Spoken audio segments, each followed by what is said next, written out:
Yeah, as long as we're up in the early morning hours, I thought I'd show you around further. Most of you already, you've seen the studio before. Um, I think it's behind me. I, um, yeah, I don't know because again, we're alone, and I'm holding this camera, and I think I'm pointing it right, but I ain't sure. I'm not sure. Um, ain't a word. Anyway, yeah, I just have collected things that have meaning for me. My knickknack shelf right here, I think you can see behind me, just contains, things that have meaning. Everything's got a story to it. Um, oh, this is kind of a cool shot. This is a great black belt. His name is Rick Prieto, and in a lot of Mr. Norris's movies, he always played the bad guy. I mean, he is the token bad guy in a lot of Mr. Norris's. I mean, a lot of his movies. Um, but anyway, I'll show you. This is me and Rick Prieto is his name, and the Prieto brothers were absolutely notorious. That's the handsome dude right up there. And there's Mr. Prieto getting his ass kicked. Or maybe just making it look like he's getting his ass kicked. He was a good actor, too. He is a good actor. This is my kind of my slogan in life that I choose to strive towards. I don't know if you can see it, but I'll show it to you. I made a plaque of it. And what it says is, my life has been fun, full, and rich. Radical. But now there's only room for the truth. Yeah, I'd say I'm definitely a truth seeker.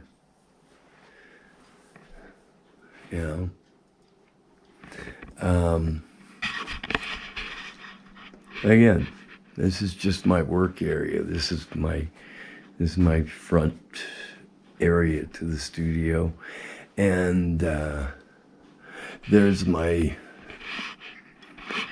this is a picture of Mr. Norris and I when, and most black belts got, when they got their black, they got their picture taken with Mr. Norris. And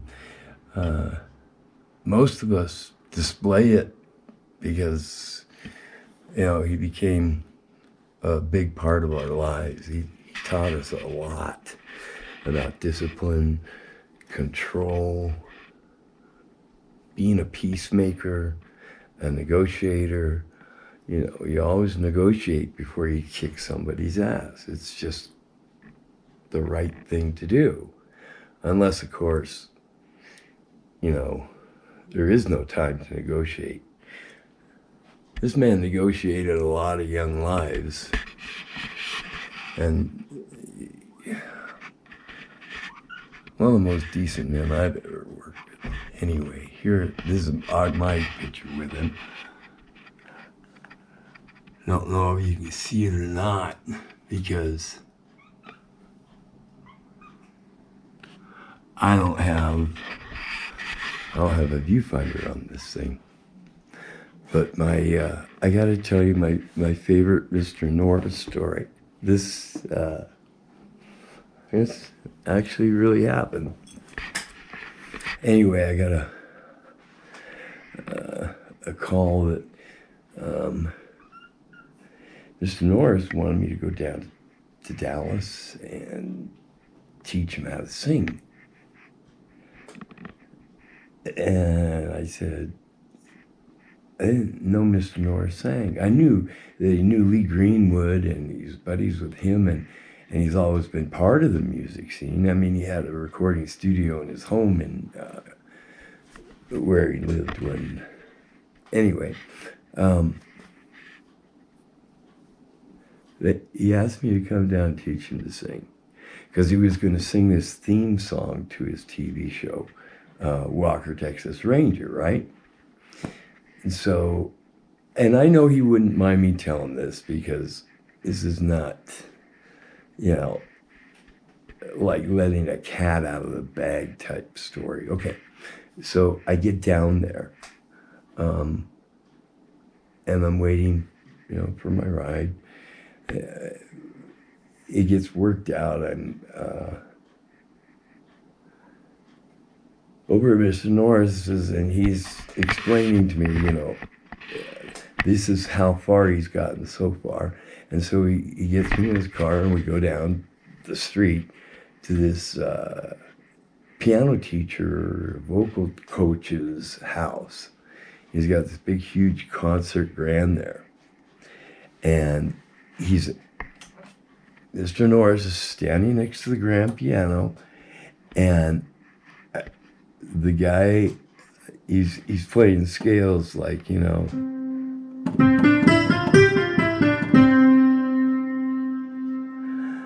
And Mr. Norris is la la la la la la la la la la la la la la la la. Sometimes la la la la la la la la. He knows. He was learning though. He was learning how to use that muscle called the vocal cords. And this guy doesn't give up. He just does not give up. And so we worked and we worked and we worked at, you know, getting him to sing that song. It's in the eyes of the ranger, the unsuspecting stranger, better know the truth along the line. In the eyes of the ranger, the unsuspecting stranger. Anyway, we worked that song to death, and Mr. Norris, he ended up learning the damn thing.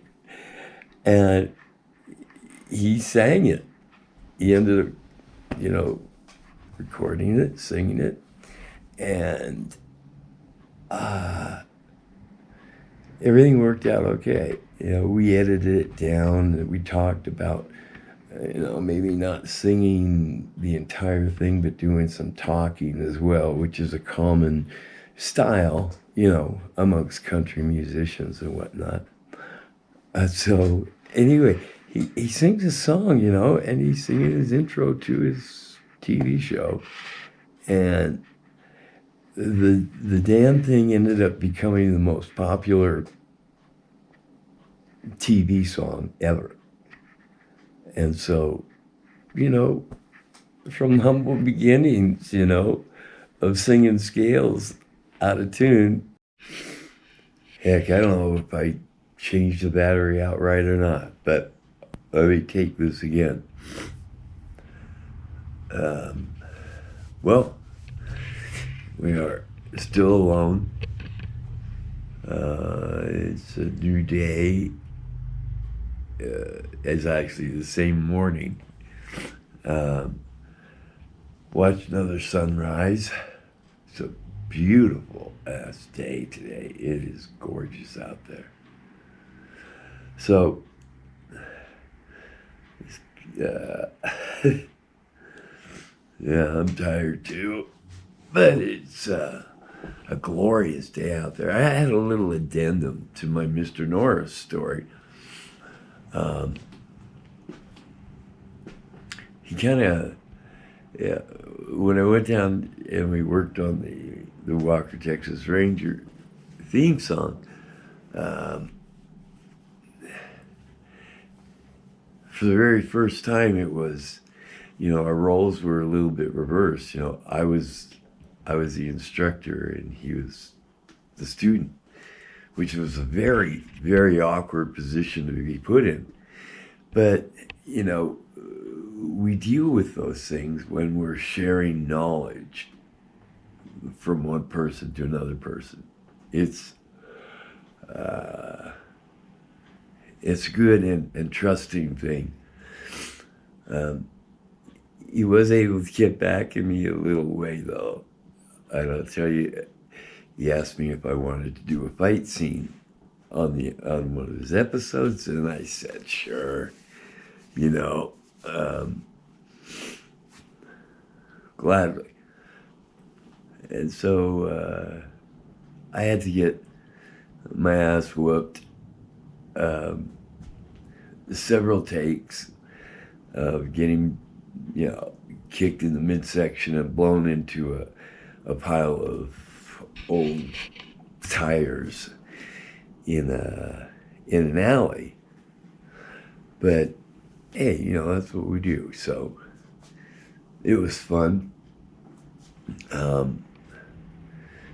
Yeah, it didn't take me very many weeks to recover, but no, I'm just kidding. It was all good.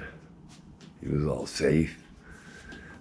The safety precautions on the set are always quite awesome, especially with his productions. So, anyway, I thought I would add that in because he was able to get back at me in a very meaningful and good way. It was all in good fun. Anyway, hey, check this day out. It's absolutely gorgeous out here, man. We finally had a break in the really terribly cold weather. And another glorious day. Damn starlings. I hate those little black birds. They crap all over my car all the time. I got some pretty old trees here on the property that some of them are 100 years old. And for some reason, the starlings like to get up in the trees and then crap onto my Jeep. It really pisses me off. I literally have to wash that car every like 3 or 4 days. So I come out and harass them in the mornings. But yeah, this is gonna be a good day. I can tell. As you can obviously tell, nobody was here through the night. I behaved myself as I always do. But really love it here. I'm gonna kind of miss it. But yeah, it's all been good. And it's been good kind of, chatting with you and sharing my time with you. This is all very new to me, and as we go along, I'll share more and more with you. I mean, it's not the kind of thing that, my stories and my life and my experiences, it's not something I want to, take with me to the grave, so to speak. So, hey, let's do it again sometime. It was kind of fun. Kind of nerve-wracking, but it was kind of fun too. So, you guys have a blessed day. I know that I'm going to. God bless.